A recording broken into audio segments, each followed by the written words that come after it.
ऐसे एक अंग्रेज आया, आप उसे हिंदी में बोल रहे हो, उसको हिंदी कुछ समझ में नहीं आ रही, If a foreigner comes, you're speaking in Hindi, he doesn't understand Hindi. आप बोल रहे हो, वो सुन के समझ नहीं रहा क्योंकि उसे हिंदी नहीं आती।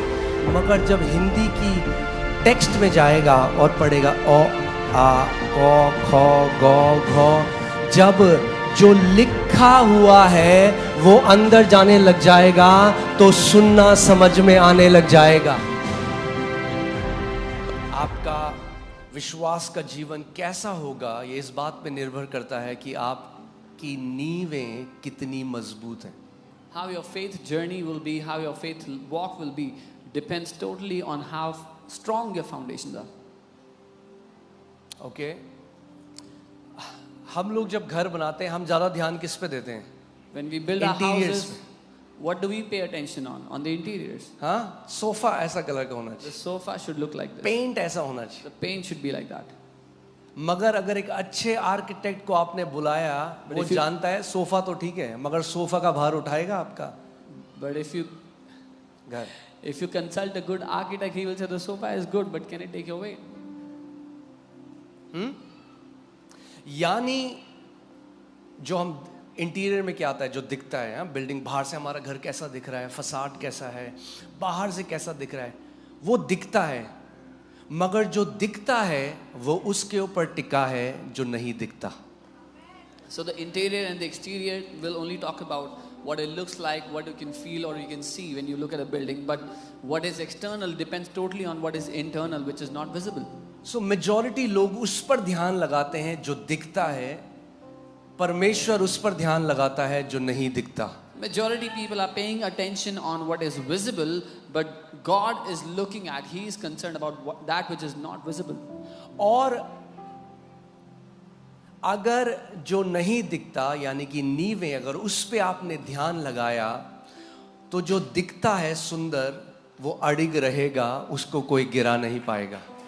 And if you focus on that which is internal, which is not visible, what you can see will also stay stable, it will not fall. मेरा दिल टूटता है जब मैं इतने सारे मसीहों से मिलता हूं जब एक गलत भविष्यवाणी के वचन ने उनकी पूरी जिंदगी को नाश कर दिया। My heart breaks when I met so many believers and because of one wrong prophecy their entire life was just destroyed. मगर जिस रीति से उन्होंने उस वचन को पकड़ा भविष्यवाणी के, अगर वो परमेश्वर के वचन को पकड़ लेते जो अविनाशी है तो फ्रूट कुछ और होता। But if they took hold of the word of God the way they took hold of a prophetic word, then their life would have been very different. Okay so लगाओ Hebrews 4:12, इब्रानी 4:12। मैं आपको आज कुछ दिखाना चाहता हूं।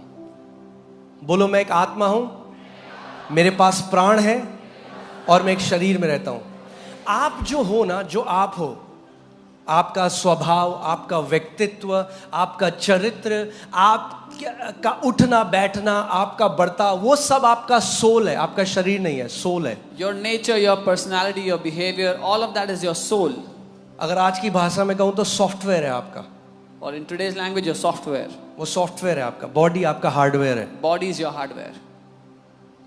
ओके सो आप जो हो, आपकी पर्सनैलिटी, वो आपका शरीर नहीं है। शरीर के अंदर जो सॉफ्टवेयर रन कर रहा है वो वैसा है। तो आपका सोल जो है ना, प्राण, जिसको हम प्राण बोलते हैं, उस प्राण में आपका व्यक्तित्व, आपका जो अच्छा लगता है नहीं लगता, आपका चरित्र, वो सब कुछ आपके प्राण में है। So in your body is your soul, which is the software behind your personality, your likes, dislikes, behavior, everything. और आपकी आत्मा का तो उद्धार हो चुका है जब आपने मसीह को ग्रहण किया, मगर आपके प्राण का उद्धार नहीं हुआ अभी भी। And your spirit was saved when you received Christ, but your soul has not yet been saved. इसीलिए जो नए मसीह एकदम नए आते हैं और वचन अंदर नहीं है, वो सुनते हैं परमेश्वर से जो वो सुनना चाहते हैं। So that is why new believers, when they come to the Lord, they only hear from God what they want to hear from God. क्योंकि परमेश्वर शरीर से आपके बात नहीं करता, Because- परमेश्वर आपकी प्राण से बात नहीं करता। परमेश्वर किससे बात करता है? आपकी आत्मा से, क्योंकि वो एक आत्मा है। Because God does not speak to your body, not to your soul, but to your spirit, because God is a spirit. अब हर एक मनुष्य का जो प्राण और आत्मा है ना, वो ऐसा है, इंटरट्वाइंड है, एक डोरी की तरह एक हो रखा है. Now the soul and the spirit of people is intertwined. It's one. तो इसीलिए जब अंदर से उनको वो लगता है तो उनको नहीं पता मैं बोल रहा हूं या परमेश्वर बोल रहा है. Which is why when they feel something from within, they do not know whether it's me or God. अभी मेरे को आत्मा में आ रहा है, मैं आपको बताऊं वो चीज. फ्लीस नहीं लगानी है आप में नए नियम में. क्या नहीं लगानी? फ्लीस नहीं लगानी है. Don't put fleeces in the New Testament, in the New Covenant. क्या आपने पढ़ दिया गिदोन ने फ्लीस लगाई? फ्लीस लगाने का मतलब पता है क्या होता है? परमेश्वर अगर ये हो जाए तो मैं मान लूंगा ये तेरी इच्छा है, और अगर ये ना हो तो ये तेरी इच्छा नहीं है. बहुत बड़ी गलतियों में पड़ोगे अगर ऐसा करोगे नए नियम में. तो Fleeces like Gideon did. God, if it is your will, give me a sign like this. If it's not your will, give me a sign like that. You'll go into major errors if you do this in the New Covenant. ओ प्रभु, अगर वो तेरी तरफ से है तो आज हरा suit पहन के आए वो. Oh Lord, if she is from you, let her wear a green suit today. और फिर वो आके बोलता है पास्टर जी वो हरा सूट पहन के आई. And then he says, Pastor, she was wearing a green suit. मिलने क्यों आ रहा है शादी के बाद? क्योंकि पीट रही है वो हरा सूट वाला ही उसको. Why is he coming to meet after the marriage? Because now the green suit woman is तो beating him प्रभु up. ने मेरे साथ ऐसा क्यों किया? Why did God do this to me? मैंने कंडीशन लगाई तूने. I said, you put the condition. क्या प्रभु ने बोला हरे सूट की जो लड़की आएगी उससे तो शादी करना? तूने बोला अगर वो हरा सूट पहन के आएगी तो मैं मान लूंगा मेरी बीवी. Did God tell you that marry the woman who's in the green suit? No, you said let her come in the green suit and I'll marry her. Putting fleeces is unbiblical in the new covenant. Fleeces लगाना unbiblical है नई वाचा में. ये शर्तें लगाना. कई लोग खुश नहीं है अभी. Some people are not happy right now.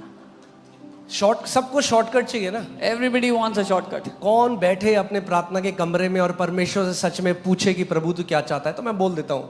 Who wants to sit down in the prayer closet and genuinely ask God? So let me just put. प्रभु अगर तेरी तरफ से है तो दरवाजे खोल दे, अगर तेरी तरफ से नहीं है तो दरवाजे बंद कर दे. Oh God, if it is from you, open the door. If it is not from you, close the door. अरे द्वारपाल है वो. Is he a doorman?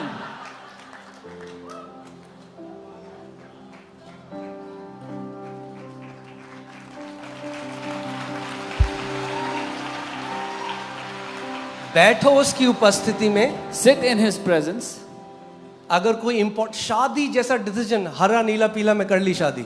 If you took such an important decision like marriage with these fleeces. और फिर मुंह लेके आ रहे हरा नीला पीला.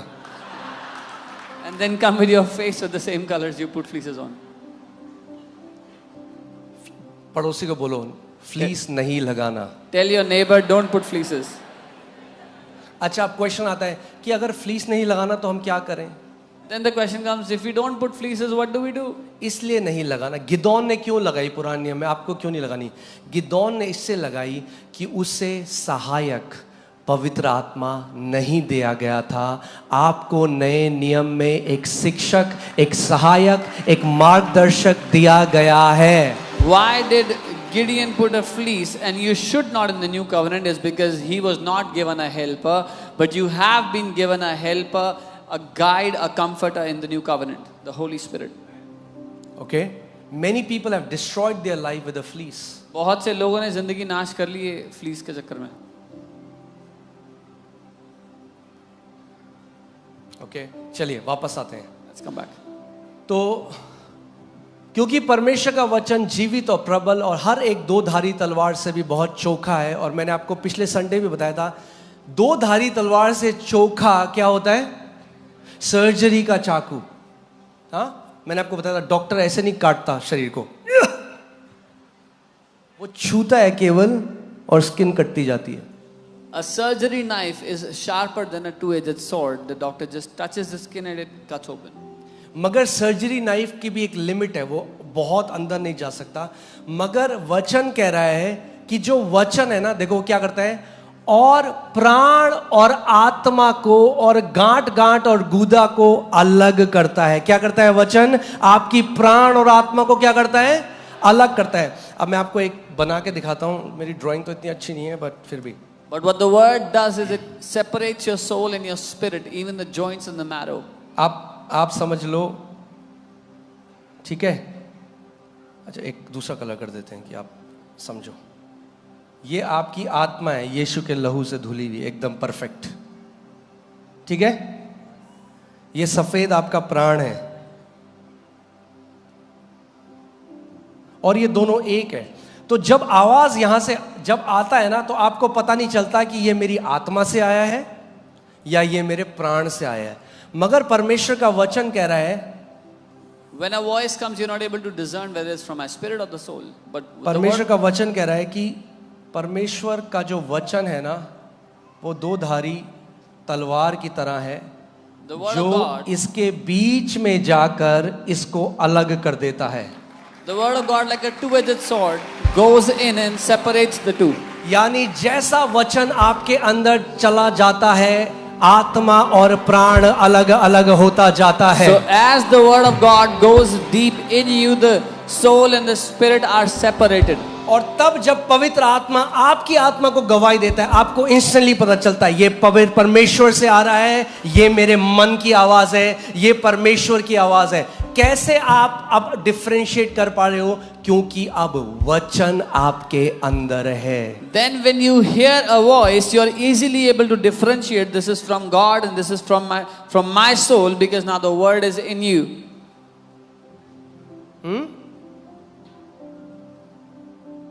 कोई आपके सामने रशियन बोले, If somebody speaks Russian, समझ in में front of आएगी? you, will you understand? समझ में आएगी? नहीं। वो कुछ बोले, अब बोले हाँ कुछ बोल रहा था, वो chole bhature, You will say, I was saying something. वो बोले छोले छोले कुछ अपने वर्ड में, आपको लगेगा छोले, वो आपके छोले बोल रहे हैं। तो ऐसी परमेश्वर बोल रहा है, मगर आप उसको वो इंटरप्रेट कर रहे हो जो आपको पता है। अब ध्यान सुनो। Similarly, God is saying something else, but you interpret it as what you know or you understand. ऐसे एक अंग्रेज आया, आप उसे हिंदी में बोल रहे हो, उसको हिंदी कुछ समझ में नहीं आ रही। If a foreigner comes, you're speaking in Hindi, he doesn't understand Hindi. आप बोल रहे हो, वो सुन के समझ ही नहीं रहा क्योंकि उसे हिंदी नहीं आती। मगर जब हिंदी की टेक्स्ट में जाएगा और पढ़ेगा ओ आ क ख ग घ, जब जो लिखा हुआ है वो अंदर जाने लग जाएगा तो सुनना समझ में आने लग जाएगा। But when this person will go into the script of Hindi and start to learn Hindi, when the text goes in him, what is written goes in him, he will start to understand what is being spoken. कितने लोग समझ रहे हैं मेरी बात को? लिखित वचन जो है आपको एबिलिटी देता है सुनने की परमेश्वर से। अगर वचन अंदर नहीं तो कुछ भी अपने हिसाब से इंटरप्रेट कर लोगे। The written word gives you the ability to hear. If the word is not in you, you will interpret whatever you want to do.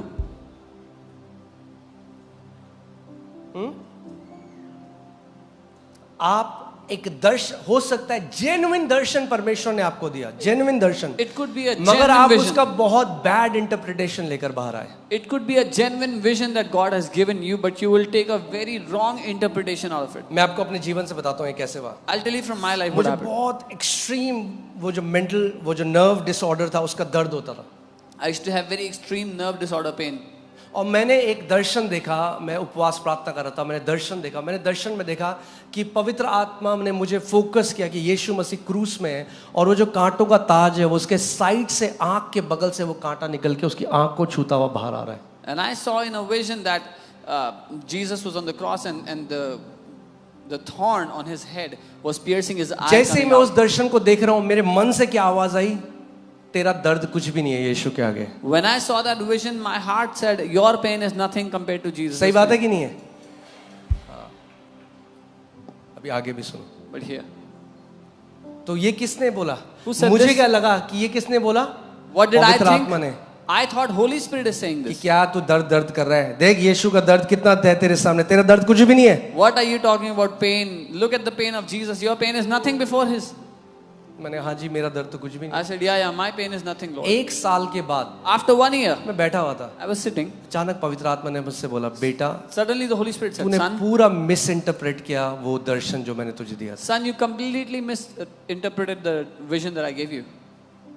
मैंने कहा प्रभु कौन सा दर्शन? I said, तब Lord, प्रभु ने मुझे याद दिलाया। which vision? The Lord reminded me. मेरा इंटरप्रिटेशन क्या आया? तेरा दर्द कुछ भी नहीं यीशु के आगे। My interpretation was your pain is nothing before पवित्र Jesus. आत्मा ने कहा मैं तुझे ये बताना चाहता था क्योंकि यीशु ने तेरे लिए वो दर्द सहा, तुझे ये दर्द सहने की जरूरत नहीं है। The Holy Spirit said, I was trying to tell you because Jesus suffered that pain on your behalf. You don't have to suffer this pain in your life. Same दर्शन, ईस्ट और west interpretation. Same vision but completely opposite अब interpretation. Question ये आएगा कि एक साल तक पवित्र आत्मा ने वेट क्यों किया? But the question is, why did the Holy Spirit wait till 1 year? एक साल में मैं यीशु की पहचान में बढ़ा वचन के द्वारा. Because in that 1 year I grew in the identity of Jesus by the word of God. यीशु ने चेलों का, मैं तुम्हें बहुत बातें बताना चाहता हूं मगर अभी तुम उनको नहीं समझ सकते. मगर जब वो सत्य का आत्मा आएगा तब तुम्हें सब सत्य बताएगा. Jesus said to the disciples, I want to tell you many things but I cannot, but when the Spirit of truth comes he will tell you all truth. मेरे पीछे बोलो, वचन से भरे हुए और आत्मा से भरे हुए. So we are filled with the word and we are filled with the Spirit. जितना वचन अंदर जाएगा उतना जड़ पकड़ते जाओगे. The more the जितना आत्मा में बढ़ोगे उतना ऊपर जाते रहोगे. The more the word goes in you, the more you will be deep rooted. The more the Spirit, the more you will climb high. उस पेड़ की तरह बन जाओगे जो ऊपर जाता जा रहा है और जिसकी जड़ें नीचे जाती जा रही हैं.